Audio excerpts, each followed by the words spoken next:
The Cowboys offensive coaching staff has done a phenomenal job through 5 games this season, but are they at risk of getting poached before next season? We'll answer that question and all of your questions on today's episode of the Locked On Cowboys Podcast.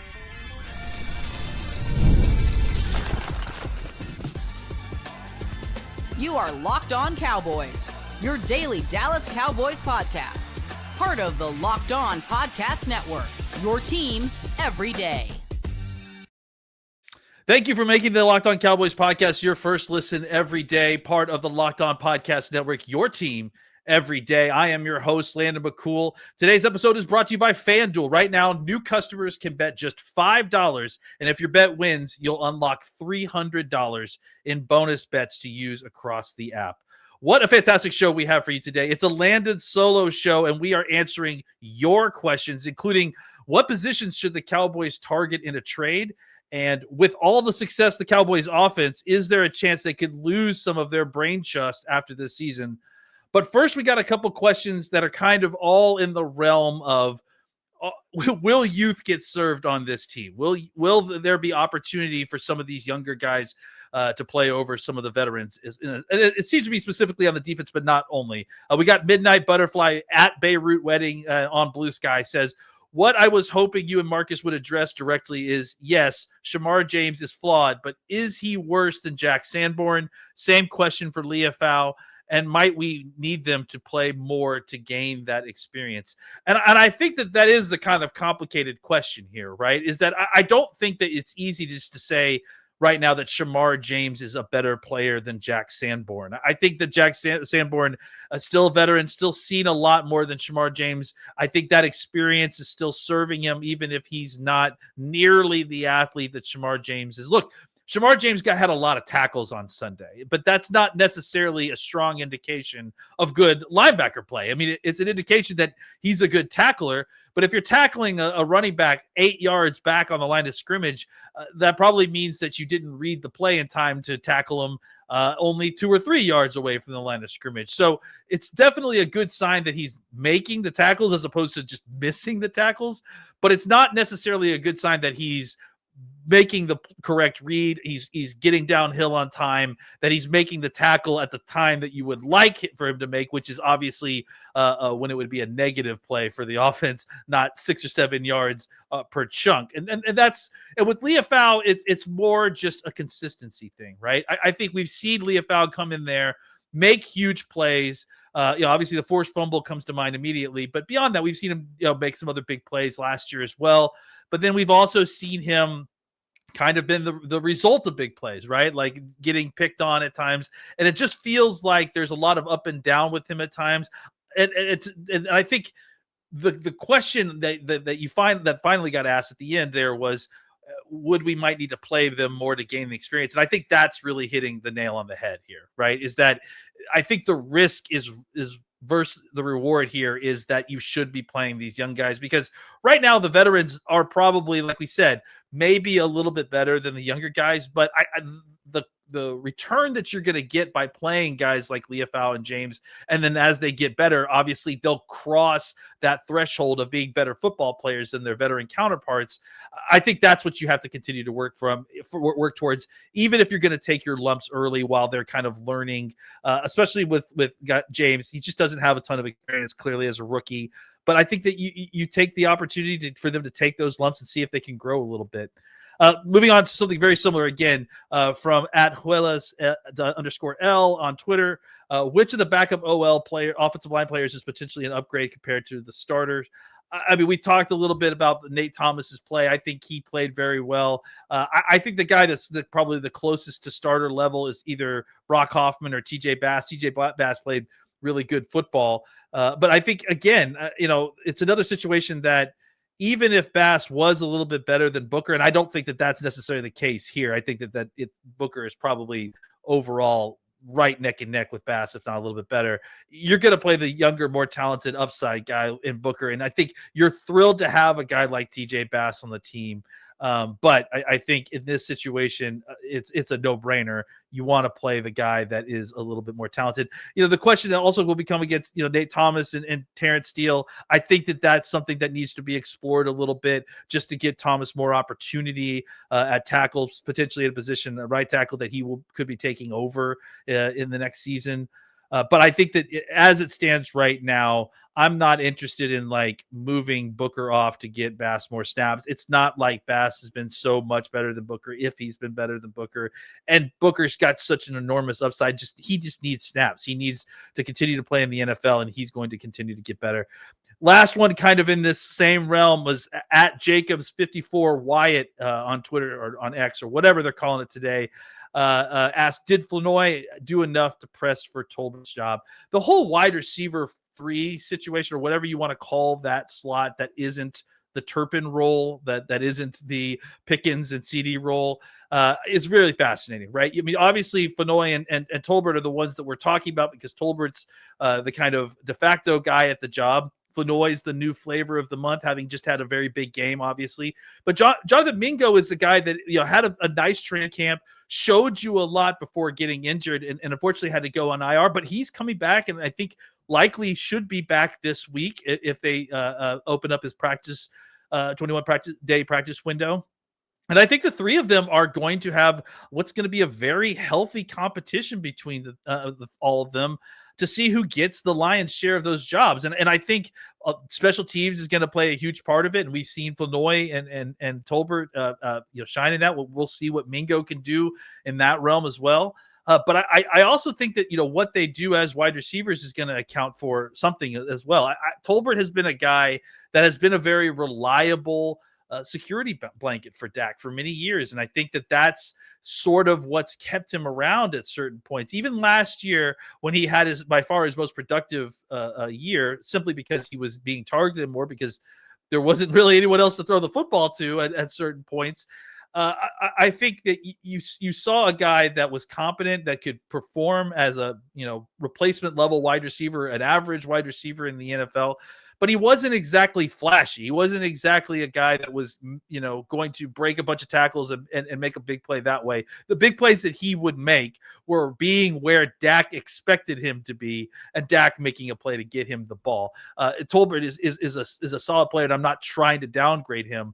But if you're looking to upgrade that position, I think you look at the guys like Flanoy and Mingo, who you feel like maybe have some more physical upside, who you hope can do a lot of the same things that Tolbert can, and then can get you into a situation where maybe you have a surplus at that position. And look, we're going to talk about the potential for the Cowboys making some trades a little bit later. Tease.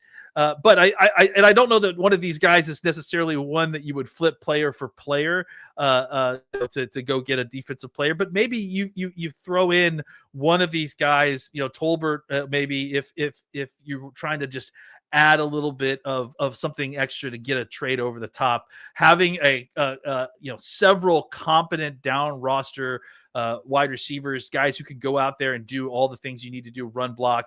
They can play on special teams. They can go out there and catch clutch passes at the times you need them to. I think that's valuable in the NFL, and the Cowboys happen to have kind of a surplus at that spot if Mingo can come back and be healthy as well.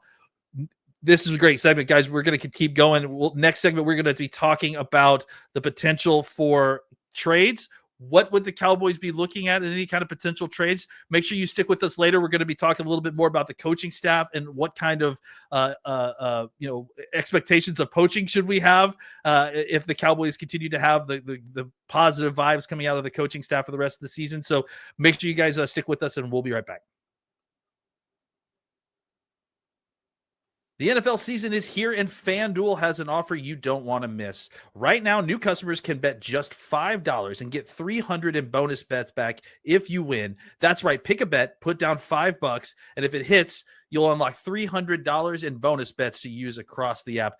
I love betting on game day. I love, getting an itch and getting a feeling and then hopping on and making a bet. It just gives a little bit extra edge when you're sitting on the couch watching 12 games at once. You pick one out, you want to put some money down, and hopefully it gives you a little bit more zest to your Sunday afternoons. And whether you're a casual fan or loving diving into the stats, FanDuel makes the game day experience so much better. It makes football watching even more exciting when you've got a little bit of something riding on the action. So what are you waiting for? Visit FanDuel to download the FanDuel app today and get started. Welcome back to the Locked On Cowboys podcast. Next question comes from Yuma Cactus, longtime friend of the show and friend of me personally. Did this game make us believe 40 will get more touches going forward? I think that obviously Yuma coming after my own heart, talking about Lipke and knowing that I obviously wanted to talk about him. Look, I think that there's like a little misunderstanding on what exactly Lipke's role is in this team, and he is sort of the more utility guy. I am hoping that he gets a few more touches. I do think that that's the one area that we haven't seen him be deployed quite the way that we saw previous. And it's not that I don't think that they're going to. I think that they're just waiting for opportunities.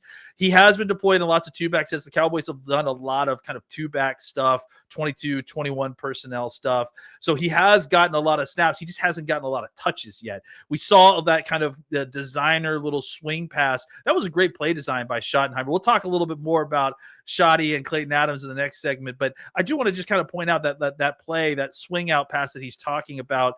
It was a really great play design because you see these plays nowadays where teams are sending wide receivers down the field, and in these zone coverages and man coverages, as the defensive backs are getting deeper and deeper down the field, that's when the opportunity for checkdowns becomes more and more advantageous, and you can get bigger and bigger chunks because you've got those second and third level defenders dropping further and further back into coverage, and they're just creating a bunch of space. What we've seen these last few years in the prevalence of cover two and deeper zone stuff, shell coverages, is that teams have had some success kind of creating just dump off situations to their running backs right in front of usually where the ball is snapped, and then they can pick up 3, maybe 4 yards before the linebackers come downhill and make these tackles.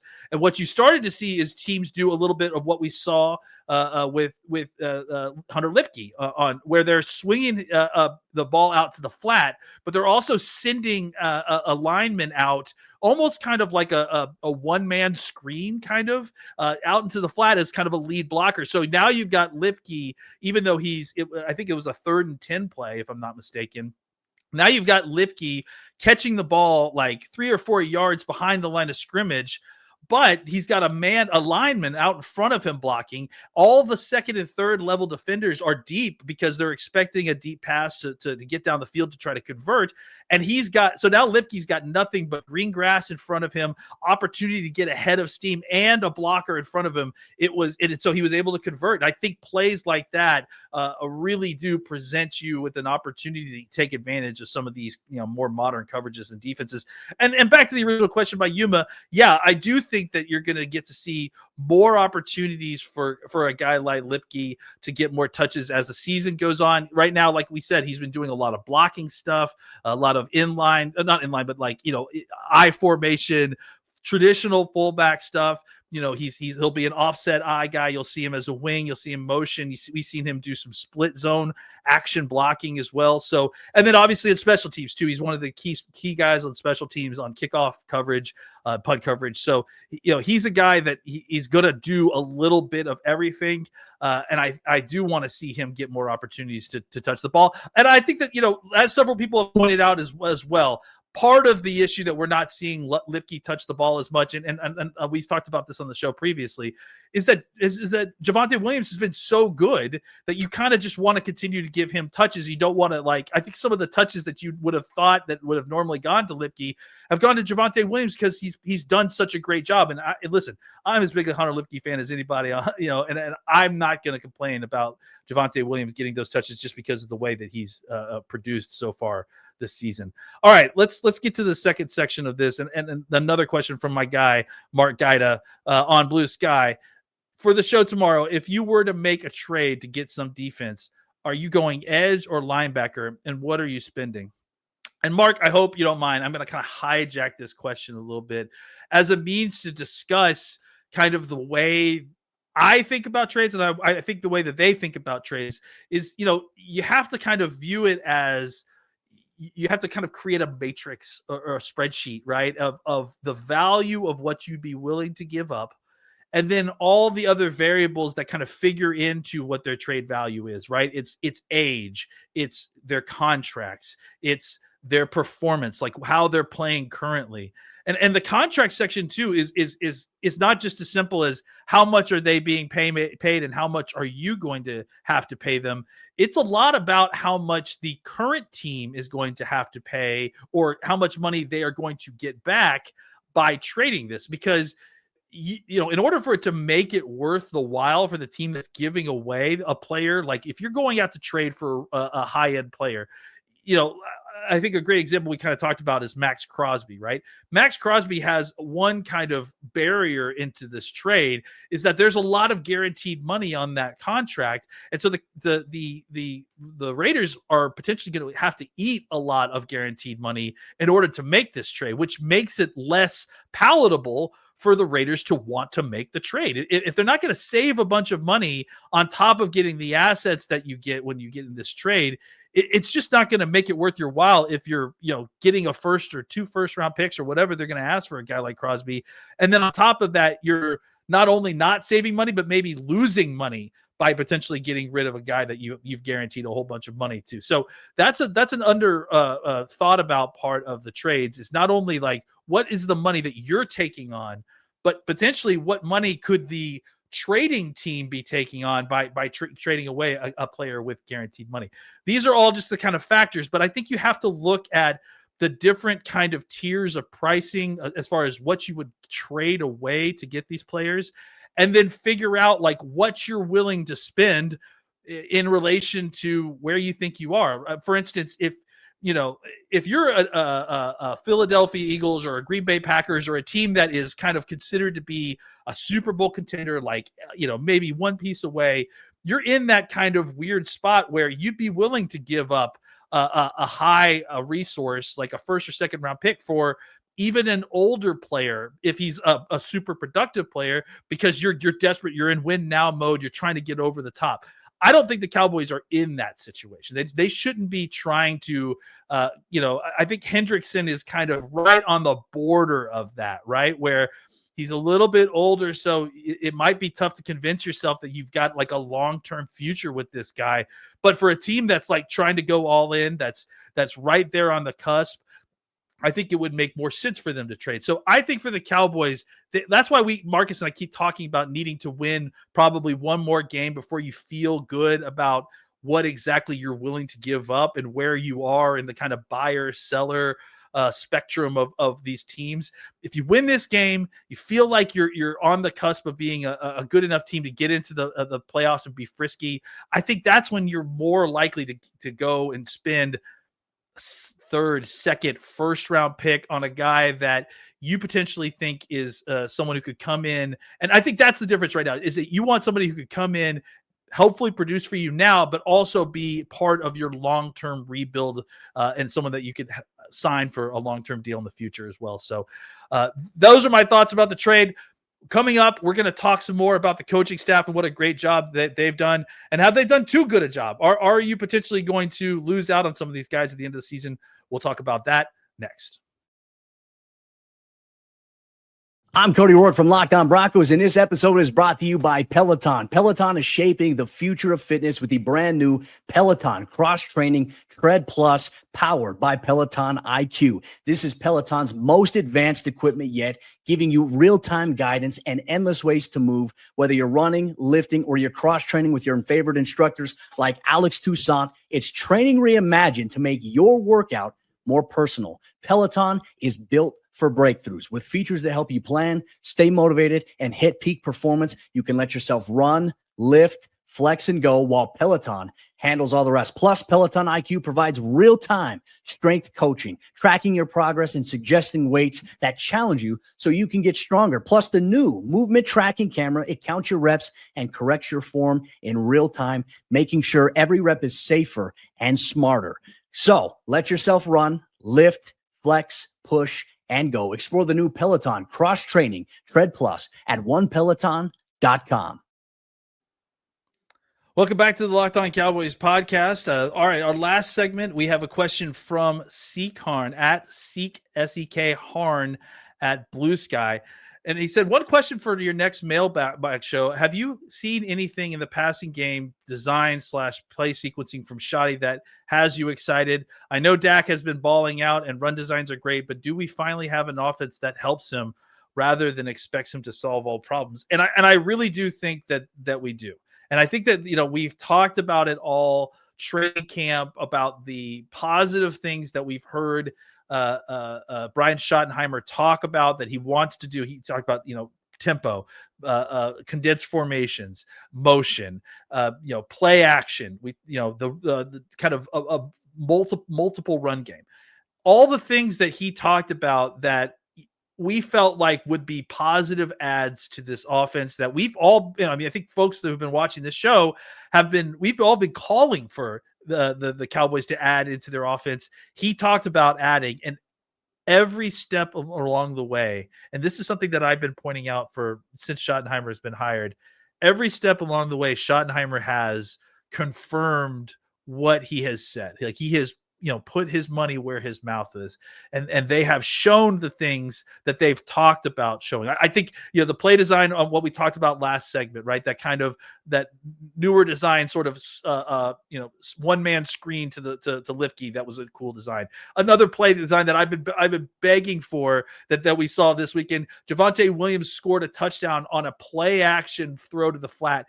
It's a play design that a lot of the smart offenses run that almost nobody covers, and it seems like it scores every time you run it.